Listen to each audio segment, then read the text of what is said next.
Doings of Doyle is sponsored by Belanger Books, home of the best Sherlock Holmes anthologies featuring today's top Sherlockian authors. Belanger Books is the only authorised publisher of Solar Pond's mysteries, continuing the Sherlock Holmes legacy into the 21st century. Visit them today at belangerbooks.com.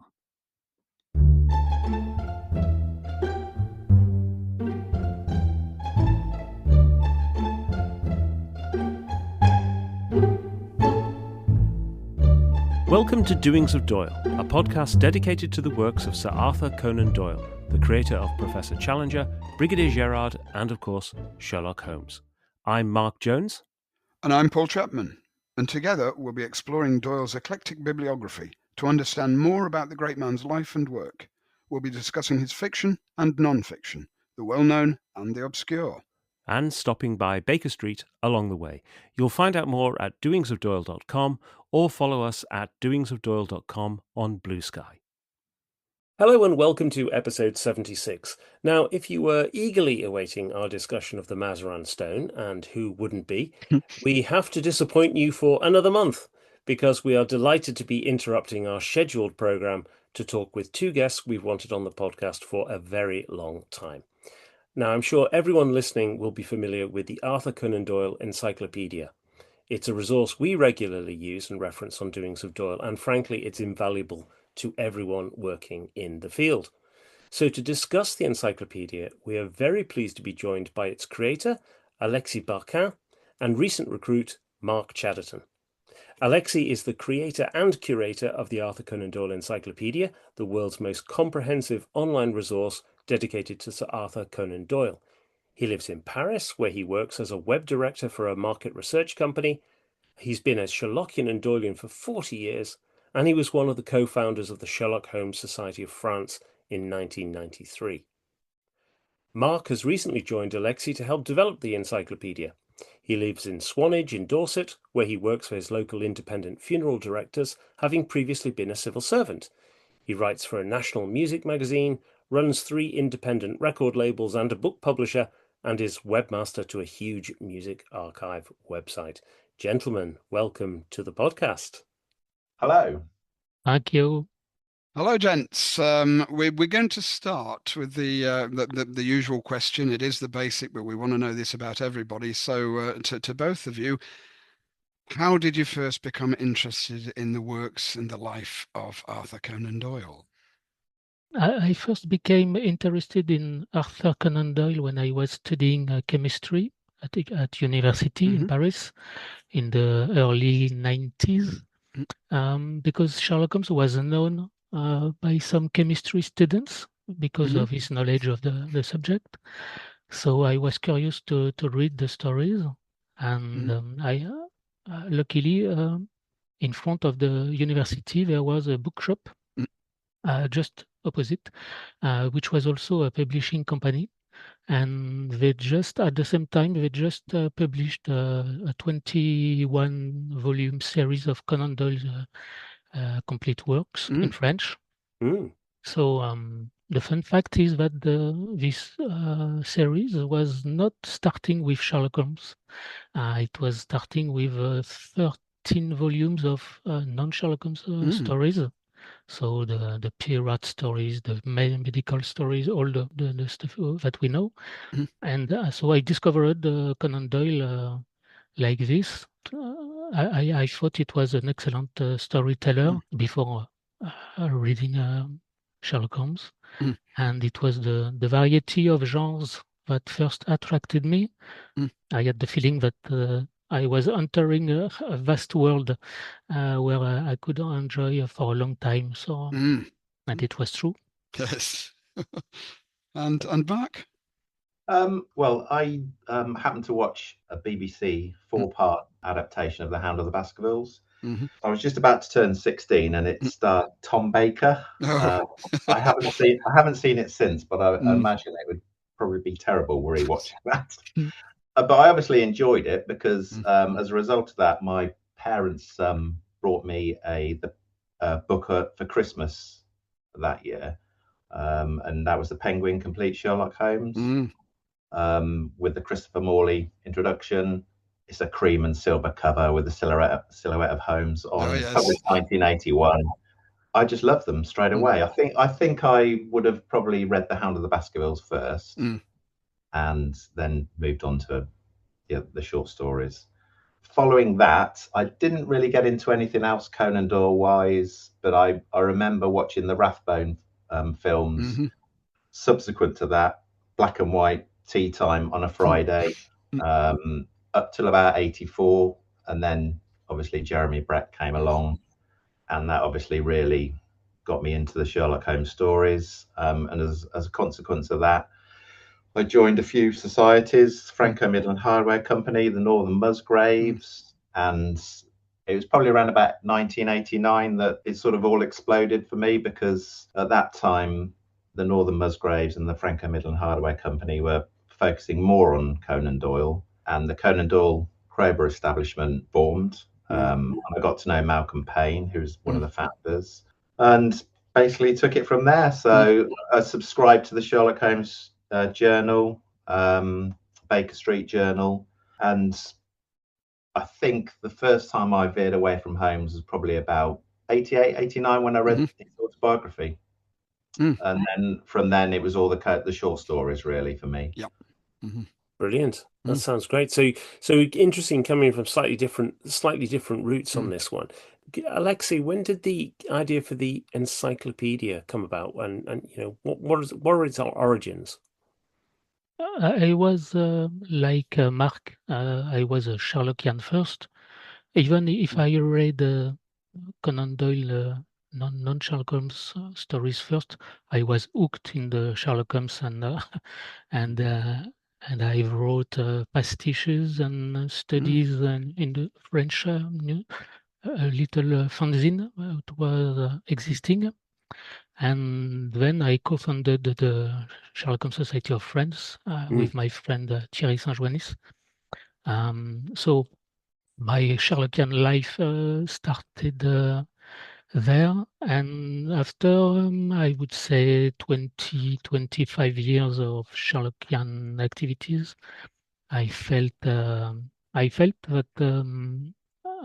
I was not knowing much about Conan Doyle, except from one or two general biographies, and I wanted to see the bigger picture of his work and life as a whole. So then I was a bit frustrated because I rapidly discovered that the information about Conan Doyle was scattered across many books, newspapers, archives, and some sources were contradicting each other, and even some information was simply wrong. So a bit frustrated. So as I was used to creating websites, I decided to start an encyclopedia about Conan Doyle. Amazing. So what year was that when you started the encyclopedia? It was in 2015. And was it a solo effort? Was it just yourself at the beginning? Yes, myself. Yeah.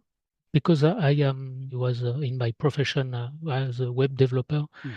I was used to creating websites, so I was the only one who could do it in my Sherlockian society.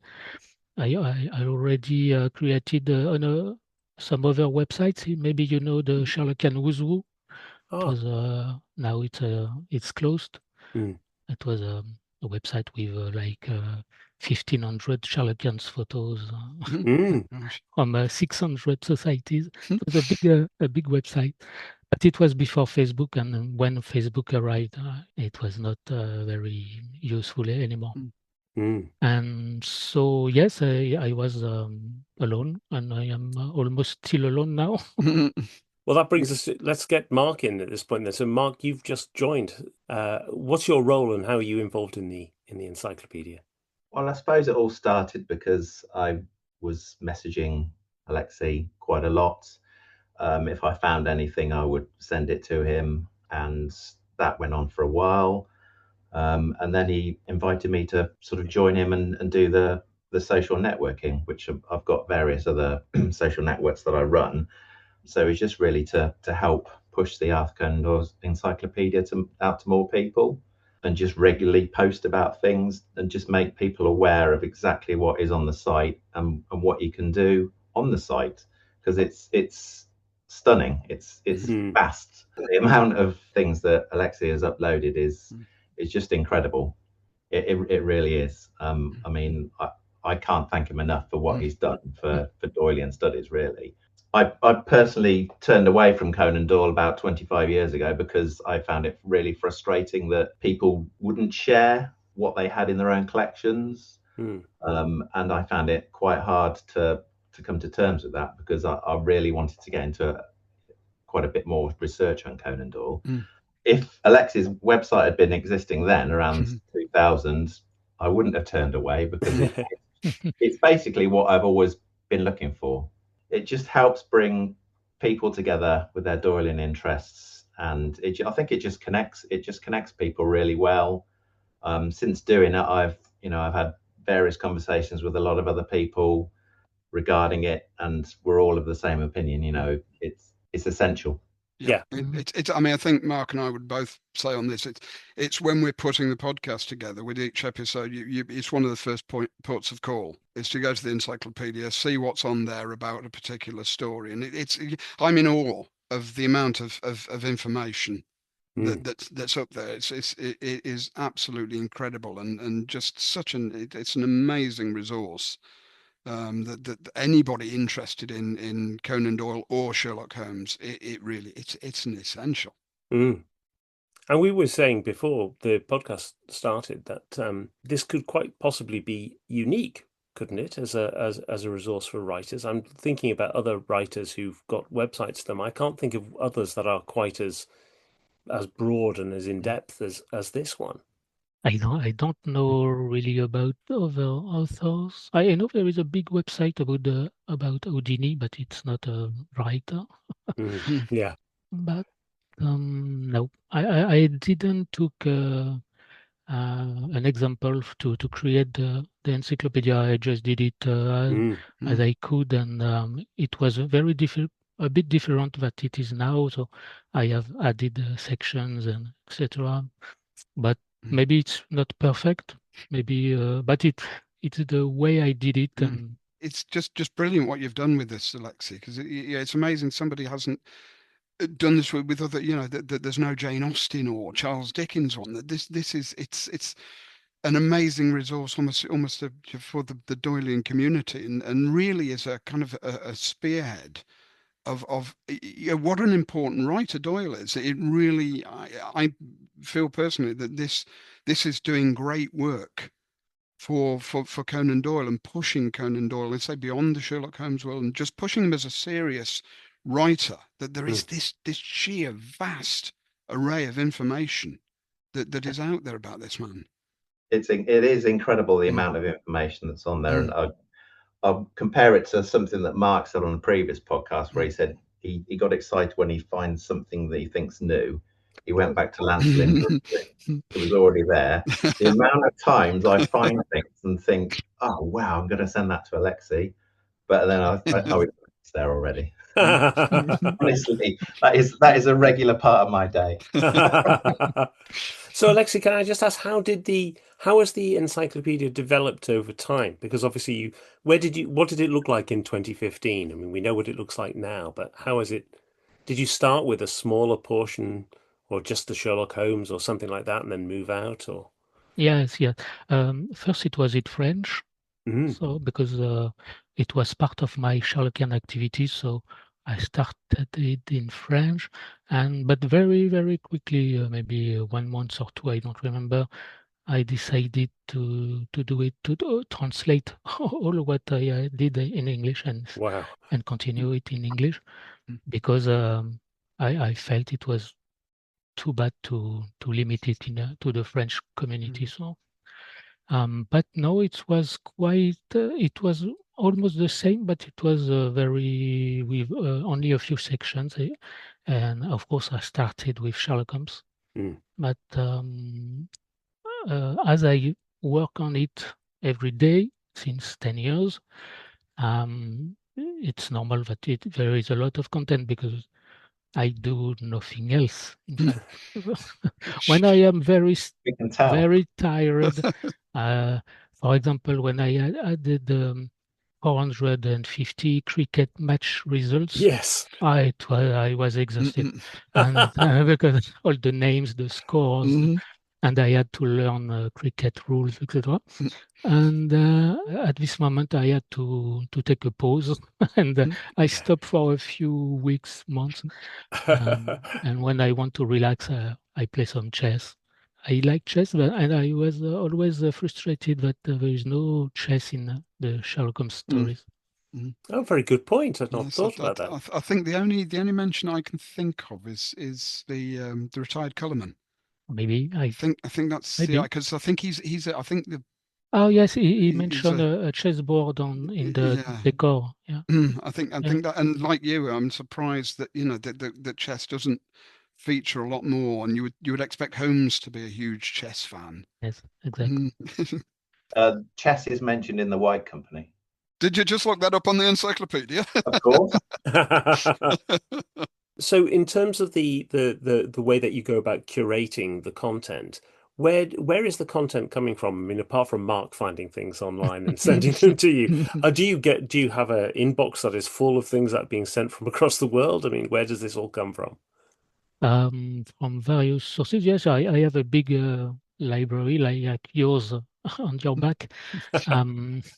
I bought a lot of books, a lot of documents, of photos, of letters, but because now I can't buy anything from USA because it's too expensive. But the information come from internet because, as I said, many things are scattered so across websites. So we find a lot of things on internet, on newspaper archives, online.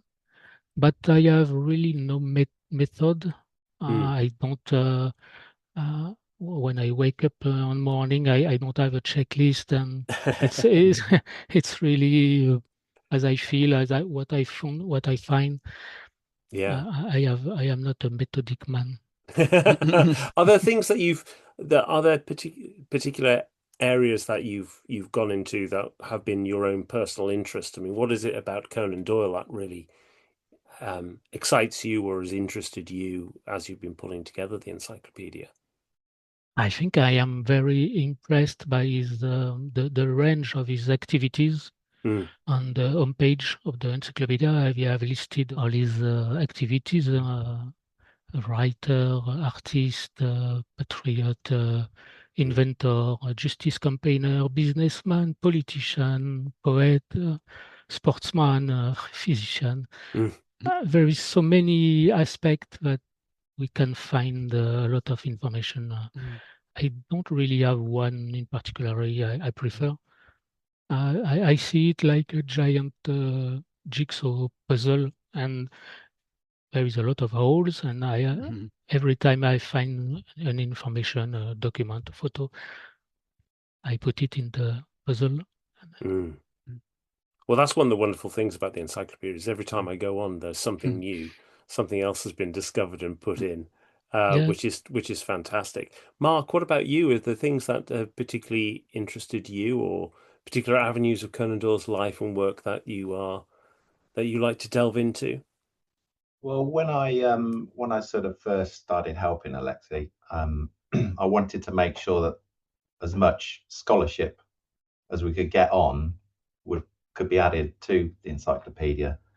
So I approached Christopher Rodin and got permission to have the old Conan Doyle Society journals all uploaded, which I think is a fantastic resource. Yeah, very good. I'm supposed to be currently in the middle of uploading the Conan Doyle Crowber establishment stuff as well, but that's taken a while. That will come. So yeah, I think my focus really is to make more scholarship readily available, just to make the study of Conan Doyle easier, for anyone who approaches his life. And as you'll see, there's Alexis has updated the studies and research section, and I think that's a real boon to scholars. That new section that that he's added. Yeah. And he also added the like a handy guide to museums, and again, just to have everything in one place, I think is amazing. Yeah. I mean, I know you can't host every image of Conan Doyle because it's at another website, or it's at a library or somewhere else. But I think the encyclopedia eventually, even if it's just got a list of where to find something, yeah, it would be that, that's what I think is worth working towards. I hope Alexis agrees with that. Mark, you mentioned there that you've got the new scholarship section that's gone in as well, but you've also got a new feature, which is the ability to search through fictions. So tell us about that, Alexis. What's happening with this feature? Because this is incredibly useful for researchers, I think.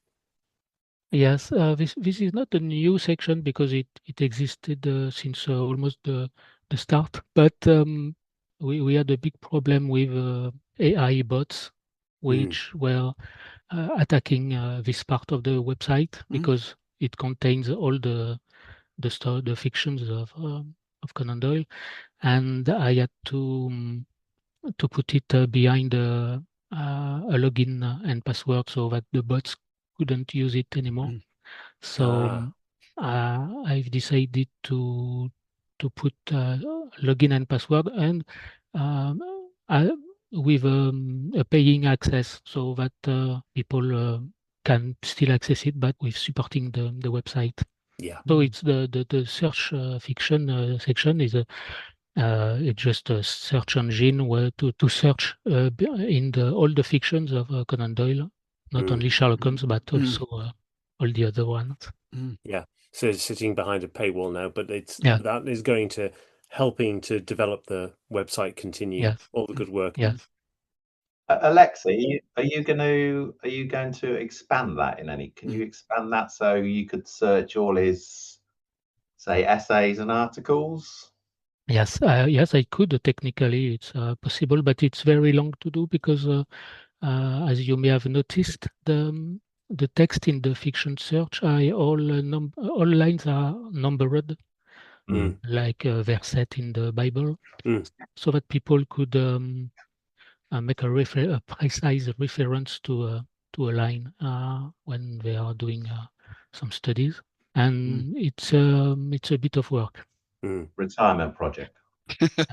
And there is also the problem of the versions of the texts, because you have the manuscript version, the Strand versions, the book versions, the Oxford versions, and it's hard to have only one text as the official one. I mean, that was interesting when we did Crab's Practice as a podcast, and there are a number of people didn't even realize there were two versions of that story. So it's great to bring this to people and just to widen everything out and really open up the scholarship, and just it's funny, isn't it, how we call the Holmes, it's the canon, but there are, as you say, all these different versions of things out there, and when Mark mentions the old Penguin Sherlock Holmes, which was the Doubleday edition, where you've got the mind reading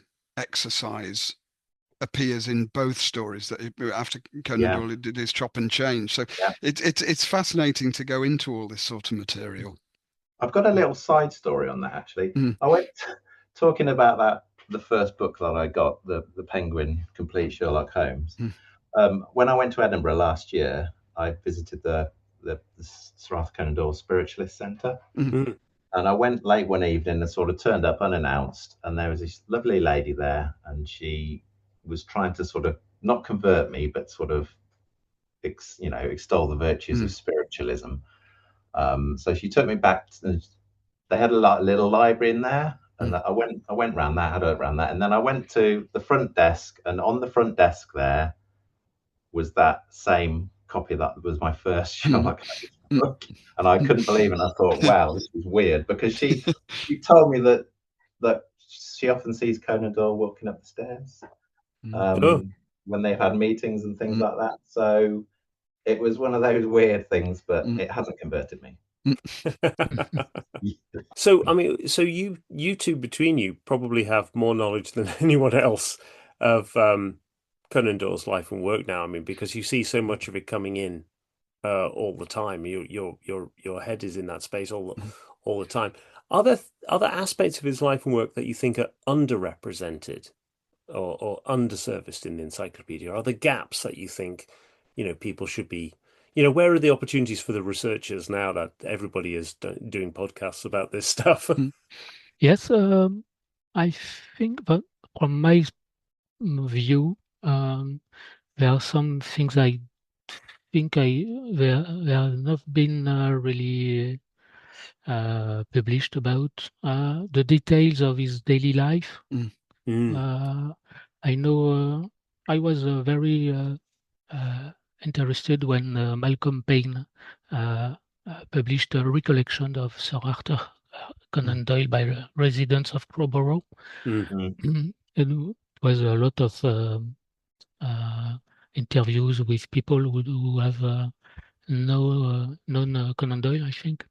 Yeah, I read it a long time ago, but it was very interesting, and I think it's the only book that gives the daily life of Arthur Conan Doyle.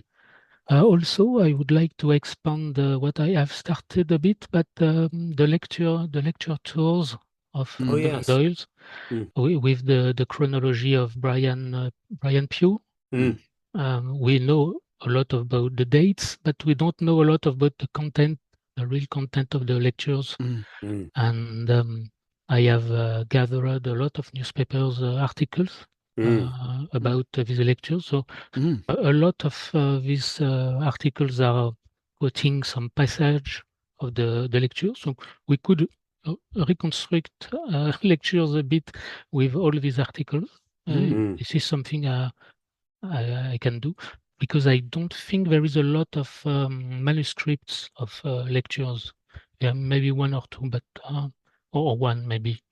Yeah. There is another thing I would like to read about. It his business activities.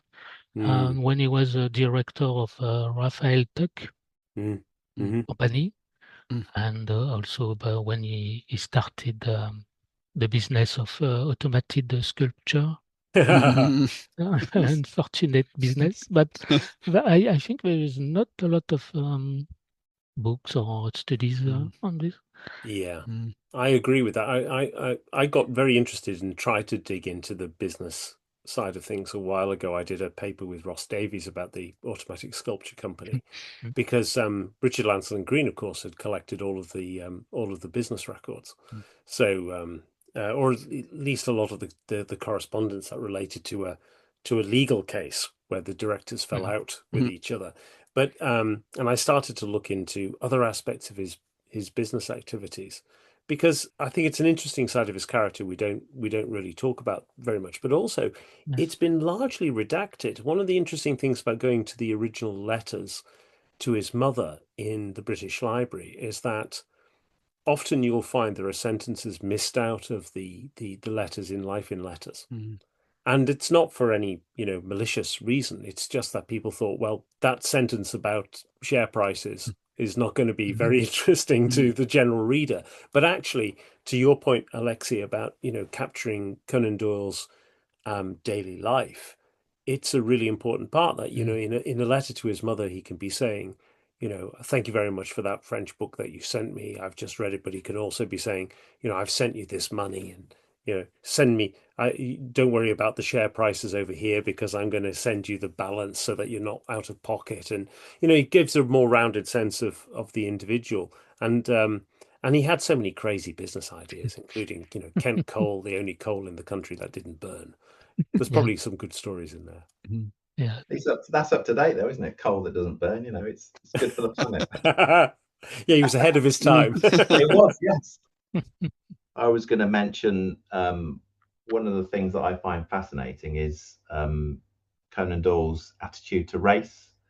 And I would love to see the journal that he wrote when he voyaged to West Africa in 1781. That area of his life I do find fascinating, especially in the modern day context of how he's viewed. Yes. And the other thing that I would like to learn more about is the influence of Jean Conan Doyle, although I don't think that we're going to get into the nitty gritty of that, because I think a lot of it may be redacted. But yeah, those are the two things that I would like to know more about. I think again with the discussion we've been having here about manuscripts and so on is that we're all up against or catching up, and this is one of my familiar topics with what the damage that was done by Adrian and Dennis Conan Doyle. And the fact that they both claimed that to forward Conan Doyle's other non-Sherlockian, but the Sherlock Holmes was the cash cow. So they were, there's always this dichotomy with them, and then the selling off of things, the surreptitious. There's all this kind of story that was going on that has damaged scholarship in the long term, and we're all playing catch up, I think, with that at the moment. And it's quite amazing, I think, the amount of information that we have got, considering what happened with the custodians of the archive as the original custodians, and what a mess some of this got into. It is incredible that we have the amount of information that is now there on the encyclopedia, and there's still an awful lot more for us all to find out, partly because of that, trying to track things, and it is, as you two will both know, it's a never-ending task.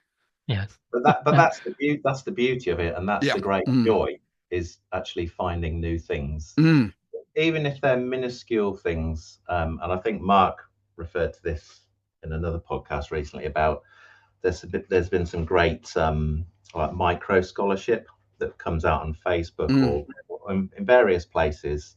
And going back to what Alexis said earlier, it's a giant jigsaw puzzle, and even the smallest piece will possibly help you understand another aspect of Conan Doyle's life, or why he wrote something, or how it inspired him to write something. It is a never-ending joy. Absolutely. And it's only the beginning. Yes. you think it's huge, but we are only at the first percent. Oh yeah. Well, I do wonder if the fact that the Adrian and Dennis treated the estate or treated Conan Doyle's papers in such a cavalier manner is actually the reason why we have the encyclopedia, really, and why other authors perhaps don't have the same kind of fantastic resource, because a lot of places where the estates were perhaps more diligent with their records, then those things have been kept together. But the fact that they were scattered to the four winds meant that, in a way, they were waiting for you to come along, Alexi, to be able to start collecting those things from the winds and put them into one place. So one of the things that we've also seen recently that's been really taking off has been a kind of increased social media presence for the encyclopedia. So, Mark, tell us a bit about that, and what your plans were behind that side of the encyclopedia.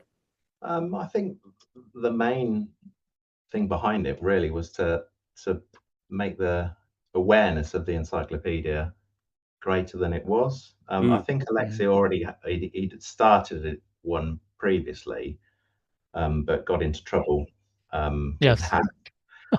Maybe he can explain that. Again, it was just to basically help.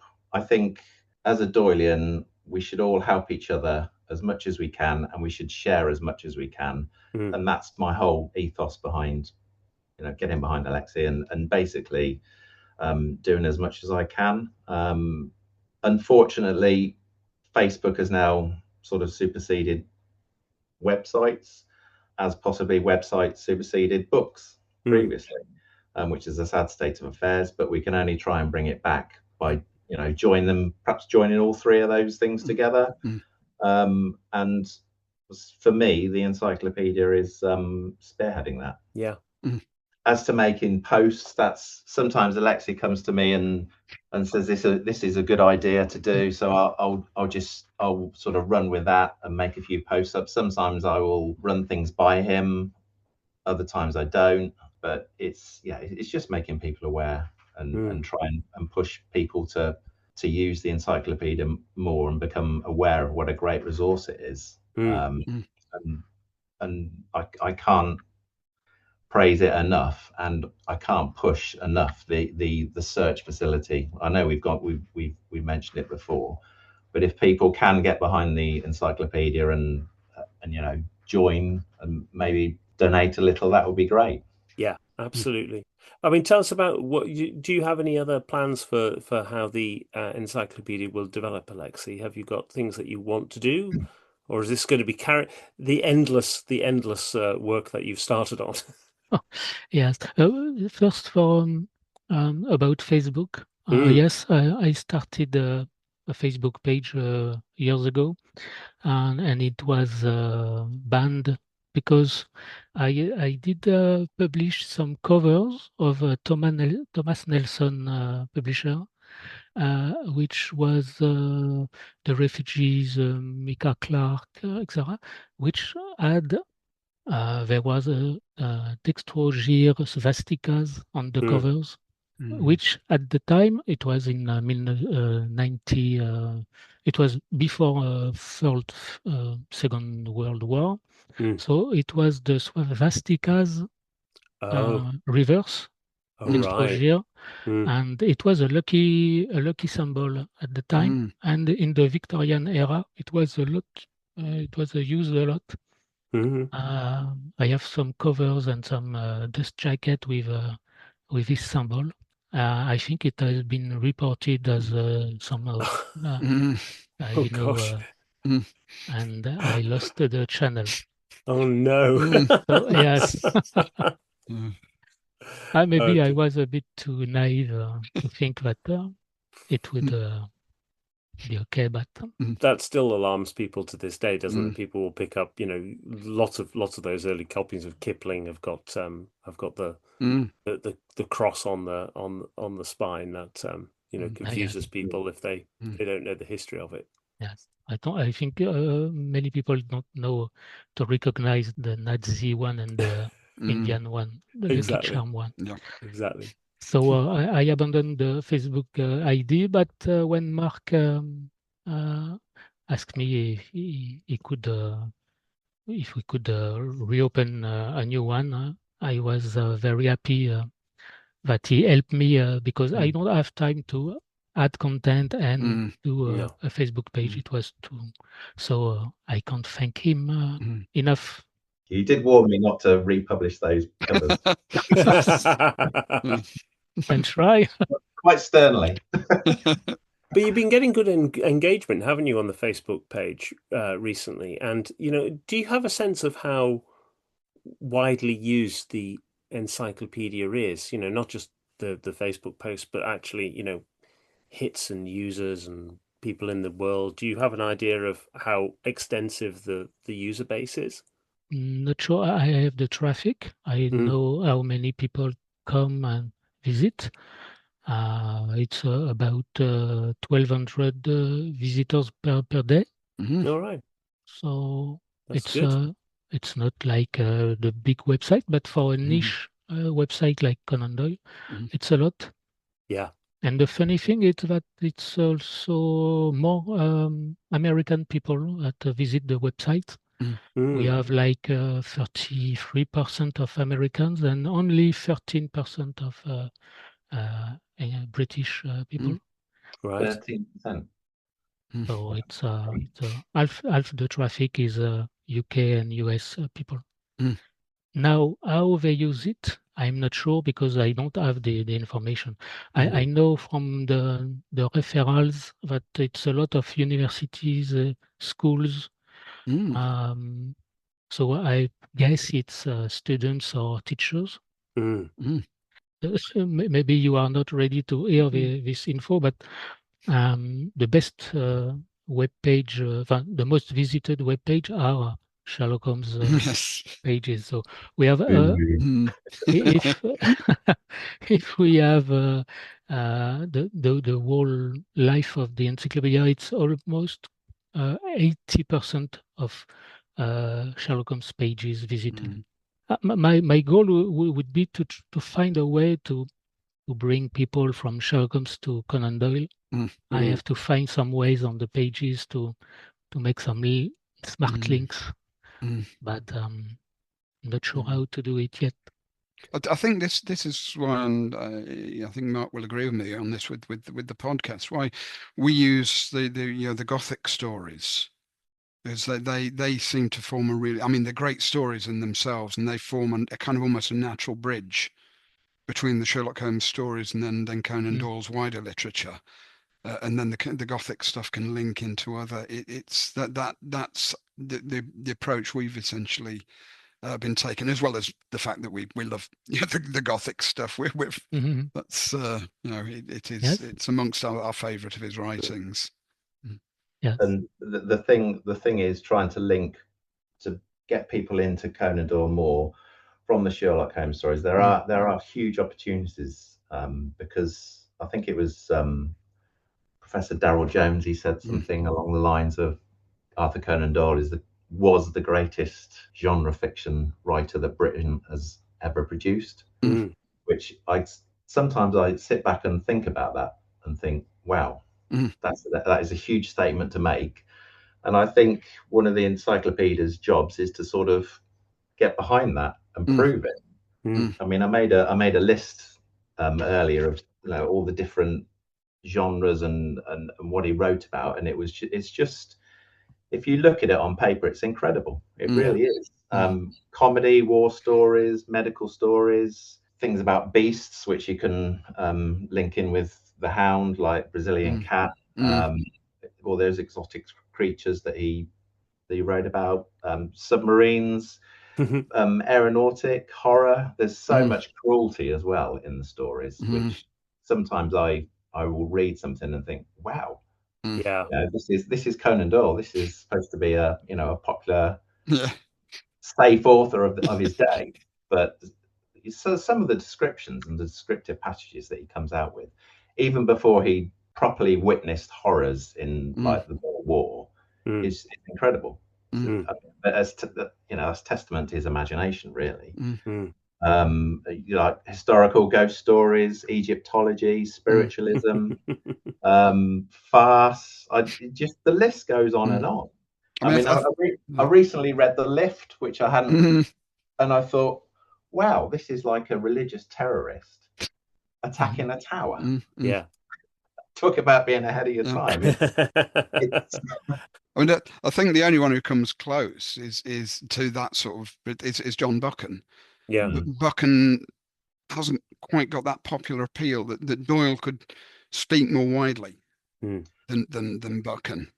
Yeah, I think Stevenson or writers around that time, I still think Conan Doyle has that clarity of telling a story that it's crystal clear. Yeah. The way he sets a scene is even now you can read it so easily, and yet when you look behind it, there's so much more. And you look behind Conan Doyle's life and see what he did and all of his activities that Alexis referred to earlier. There's so much that you can look into these stories. I think that's again why it's heartening to hear from Alexis, though, but that a lot of the traffic of the encyclopedia is from schools and universities. Yes.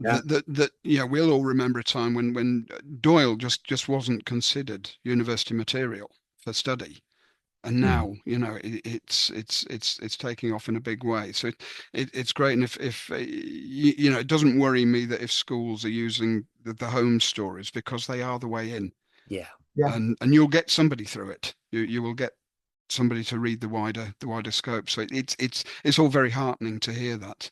Yes, I would be very interested if in your audience there is some teachers who know what is studied about Conan Doyle in the current day. Yeah, that's right. Well, there is. I mean, my youngest has just finished her GCSEs, and she they actually studied for English literature. They studied Gothic, but they only did passages from Hound of the Baskervilles and Sign of Four. So they didn't study the whole books; they only did passages. But it is interesting to see that, I wouldn't be surprised if those two were the things that were generating quite a lot of hits from schools. But on the topic of academia and those connections, and you mentioned Mark Darrell Jones there as well. One of the things I've noticed recently is many more acknowledgements and recognition of the encyclopedia within published books. So I think that's an enormous testament to the website, and it's a great sign that the work that you both do is is underpinning the world of Doylean scholarship in a way that I think is pretty transformational, really. I mean, when you think about how hard it was to do things before the website came along, it makes things an awful lot easier, and as a result, I think we get better understanding all the time. Well, I think we're all old school, aren't we? And we're all, in our front rooms, we've all probably got a pew. We've all got the letters. We've got a few Lancelin Green books, but we always go back to the encyclopedia. I think it is the first port of call. It really is. Yeah. I think I'd love to add here as well.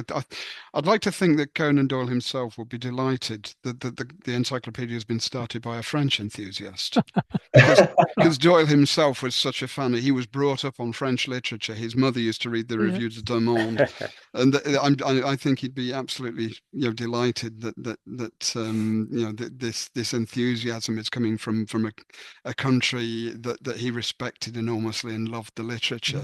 I think it's a lovely sort of circle. We did a meeting a few years ago at Avenue de Wagram, where his great uncle Oh yes, was living.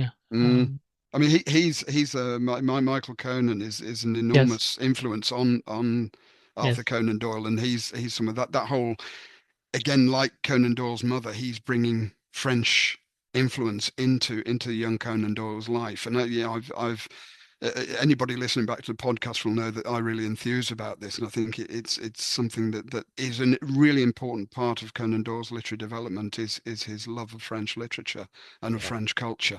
I did a page on France on the Encyclopedia to see all his visits to France, to Paris, to the French front, and everything that is related to France. Yes. So I was just saying with when Mark was saying about this visit to Europe that he's just done. You reenacted one of the stories, didn't you, Mark?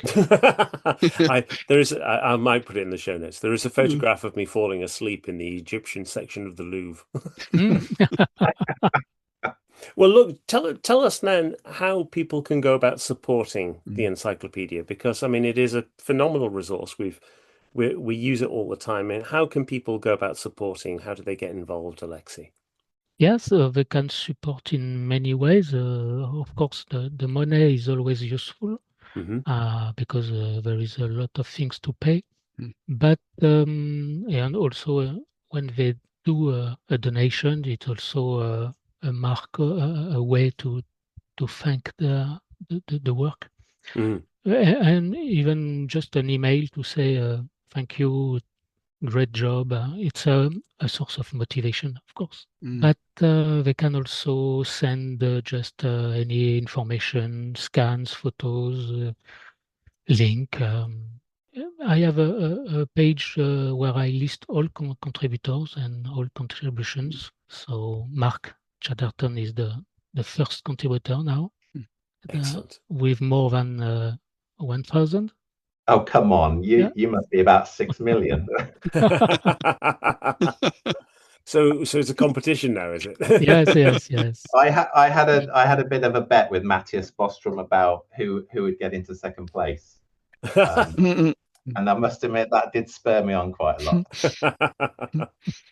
Well, look, I think we're getting close to time here, and we should really start wrapping up. So, I mean, I just want to say this has been absolutely fascinating, and it has been lovely to hear you both talk about the encyclopedia. We can't sing its praises and your praises highly enough. Absolutely. We absolutely, it's so essential to what we do. And you've been huge supporters of the podcast since day one. I mean, one of the things that we haven't mentioned is that you always put a link on the appropriate page to a podcast episode. So that's fantastic. And we really appreciate that and everything that you do. And we wish you both the very best for the encyclopedia and for the future. Thank you very much. And for the info, I am saving all your podcasts on my computer. So if one time it doesn't exist, I could re-upload everything on the encyclopedia. Yes, archived. Well, I'm glad with your agreement, of course. You have it. Yeah, absolutely. Well, it was great to have Alexi and Mark on the podcast. We've wanted to interview them about the encyclopedia for quite a long time, haven't we? Oh yes, it's just as is quite clear from the interview that we've been fans of the encyclopedia from the start of the Doings of Doyle project, and it's been an important resource for us. So yeah, it was brilliant to actually meet up with both Alexi and Mark, and to find out where the project's going, and to get just get some of that background knowledge about the encyclopedia itself, and hopefully everything will keep growing. And what a wonderful project they're both engaged in, and we both support it to the hilt, that's for sure. Absolutely, yeah. And I think generally it's their commitment to sharing as much as possible to support the Doylean community is absolutely in tune with what we want to do as well. So that's wonderful. Yeah. So you can find out more about this episode and about the encyclopedia at the show notes, which you can find at the website. We've also put in there some information about how you can support the encyclopedia, and you can also find out at the website how you could become a supporter or a patron of the podcast as well. Next time we're returning to our normal schedule, I think, aren't we? Yes, we hopefully will be, and it will be the show we promised at the end of the last broadcast, which will be looking at the Crown Diamond, Conan Doyle's Sherlock Holmes play, and the resultant story, everyone's favourite Sherlock Holmes story, the Mazarin Stone. Indeed, we haven't been avoiding it deliberately, honestly. So until then, it's goodbye from me. And goodbye from me. Goodbye.